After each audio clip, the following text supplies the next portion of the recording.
Hello दोस्तों, welcome to my YouTube channel आध्यात्म और विज्ञान। आज यूं ही अचानक महादेव के संदेश आप तक आ रहे हैं। माध्यम में हूँ। महादेव चाहते हैं यह संदेश आपको मिले।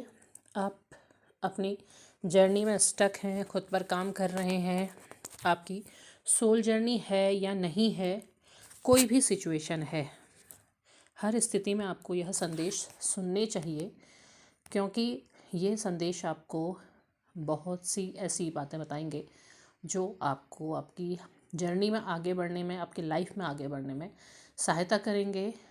तो महादेव का नाम लेकर मैं ये मैसेज आप तक लेकर आ रही हूँ। अंत तक ज़रूर सुनिएगा। महादेव चाहते हैं कि आप स्वयं को जानें, आप खुद को पहचानें। आप किसी सिचुएशन में फंसे हैं, आपका दिमाग किसी इंसान पर अटका हुआ है, लेकिन वो ये संदेश दे रहे हैं कि आप खुद को पहचानिए, खुद को जानें। आपको अगर बहुत लंबा समय हो गया है ना किसी रिलेशन में इंतज़ार करते हुए, तो अब ज़रूरत है कि आप अपने आप को पहचानें, अपने ऊपर ध्यान दें। क्योंकि जब आप खुद को जानेंगे तो आप महादेव की ओर बढ़ेंगे, क्योंकि संपूर्ण विस्तार शिव है। आदि अंत मध्य सब कुछ शिव है।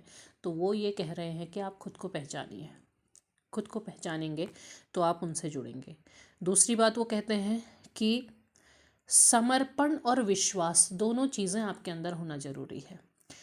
जब तक आप अपनी जर्नी में, आप अपनी यात्रा में समर्पित नहीं होते हैं, जब जर्नी से मतलब केवल ट्विन फ्लेम या सोलमेट जर्नी, डिवाइन कनेक्शन की बात नहीं कर रही हूँ। हर किसी की लाइफ एक जर्नी ही तो है। किसी ना किसी उद्देश्य से मनुष्य धरती पर आया है, तो वो उस जर्नी, उस यात्रा में आपको समर्पित होना बहुत ज़रूरी है।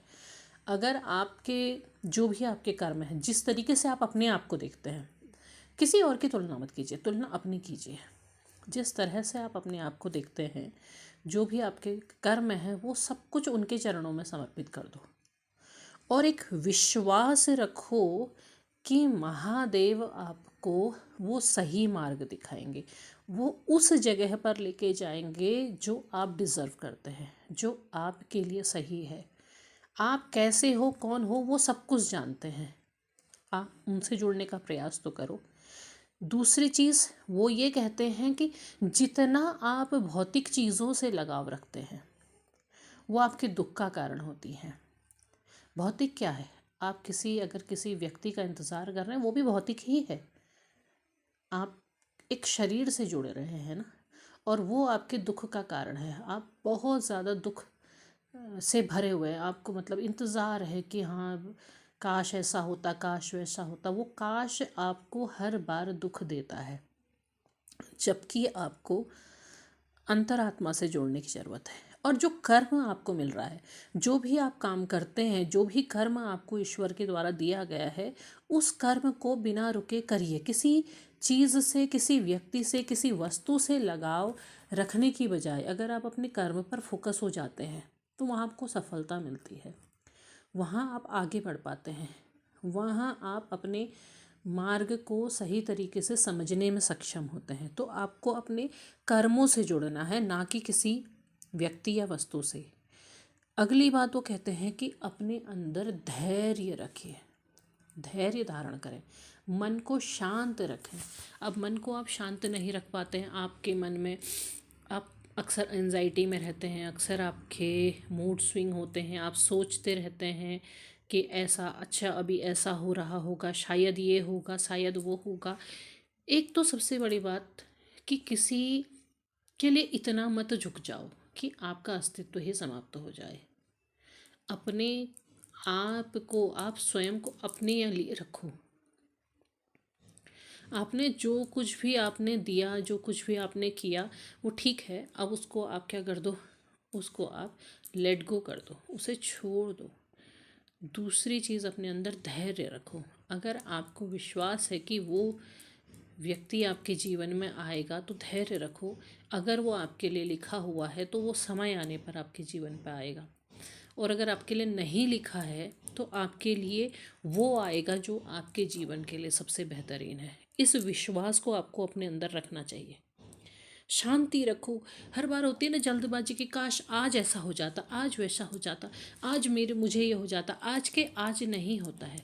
धैर्य के साथ जब आप काम करते हैं, मन को शांत रख के जब आप काम करते हैं, तब आपको आपके कामों में अबंडेंस मिलती है, तब आपको उसमें फ़ायदा होता है। तो वही आपसे महादेव कह रहे हैं कि अपने अंदर एक धैर्य धारण करो। आप अगर कोई एक एक्शन होता है ना, आप उसी समय रिएक्ट कर देते हो, तो वो क्या हो, अधीरता है। उस अधीरता को समाप्त करो, उस अधीरता को अपने अंदर हटाओ, अपने अंदर शांति लेकर के आओ। शांत होके जब आप काम करेंगे तो ज़रूर आपको फ़ायदा होगा। और विनाश से मत डरो। विनाश से मतलब होता है कि आपको ये लगता है कि अब शायद अब सब कुछ ख़त्म हो गया है, अब हमारे रिश्ते में कुछ भी नहीं बचा है, सब कुछ ख़त्म हो गया है, अब कुछ नहीं है। तो उससे डरने की ज़रूरत नहीं है, क्योंकि वो विनाश ही नए सृजन का कारण होता है। आपने देखा है सर्दियों का अभी मौसम अब बसंत की ओर कदम रख रहा है ना, पेड़ अपने सारे पत्ते गिरा देते हैं, विनाश हो गया, पेड़ के सारे पत्ते गिर गए, सब खत्म हो गया। फिर सृजन होता है ना, बसंत के आने के बाद नई कोपलें आती हैं, नए फूल खिलते हैं, नए पत्ते उगते हैं, तो वो क्या है, वो सृजन है। उस अंत के बाद एक नया सृजन होता है। जब पुराने पत्ते गिरेंगे तभी तो नए आएंगे। तो उस विनाश से मत डरो। अगर किसी चीज़ का अंत हो रहा है तो उसे होने दो, उसे आप पकड़ करके नहीं रख सकते हैं, क्योंकि अगर वो अंत लिखा है, होना है, तो वो होगा, आरंभ तभी होगा। तो उससे पकड़ के मत रखो, उसे जाने दो। उससे आप सिर्फ अपने आप को दुख देते हैं, क्योंकि जो होना है वो होके रहेगा, आप जाने नहीं दे रहे हैं, बस आपने कस के पकड़ रखा है। तो उसे छोड़ दो। वो महादेव कहते हैं कि उसे छोड़ दो। जब सती माता का अंत हो गया तो उस समय महादेव भी नहीं छोड़ पाए ना, तो भगवान विष्णु ने क्या किया, उन्होंने उनके देह को छिन्न भिन्न कर दिया, टुकड़े कर दिए, क्योंकि उसे होने देना था। अब होने दो, उस चीज़ को पकड़ करके क्या फ़ायदा है, उसे होने दो, तभी तो आरंभ हुआ ना। माता सती को उनके जीवन में आना ही था, तो वो आई, नया आरंभ हुआ, उन्हें फिर से जन्म लेना पड़ा, फिर से साधना करके उनके पास आना ही पड़ा।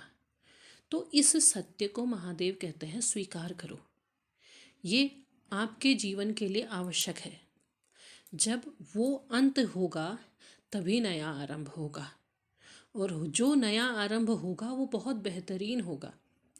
बहाव को रोकने की कोशिश मत करो, बहाव को बह जाने दो, क्योंकि वही बहा जो बह रहा है बहाव, वही एक नया सृजन लेकर के आएगा। अगली बात तो कहते हैं कि समर्पण। जब आप ईश्वर को समर्पित कर रहे हैं ना, तो हृदय से समर्पित कीजिए, सच में समर्पित कीजिए। इसलिए नहीं कि आज भगवान आज मेरा ऐसा कर दीजिए, ऐसा कर दीजिए तो मैं ऐसा करूँगा या ऐसा करूँगी, नहीं। वो ये कहते हैं कि समर्पित कर दो। ईश्वर जो भी आप मुझे देंगे, जो कुछ भी आप मेरे लिए करेंगे, वो सबसे बेहतरीन होगा, वो सब कुछ सबसे अच्छा होगा। तो वो उस समर्पण के साथ आप काम करो। आपकी भक्ति में वो समर्पण होना चाहिए कि अच्छा होगा वो भी ईश्वर की इच्छा है, बुरा होगा वो भी ईश्वर की इच्छा है, क्योंकि उस बुराई के पीछे भी ज़रूर कुछ अच्छा लिखा हुआ है। वो विश्वास आपके अंदर होना चाहिए। जिस दिन आप उस विश्वास को लेकर के चलेंगे तो ज़रूर बहुत कुछ बेहतर होगा आपके जीवन में, सब कुछ अच्छा आएगा।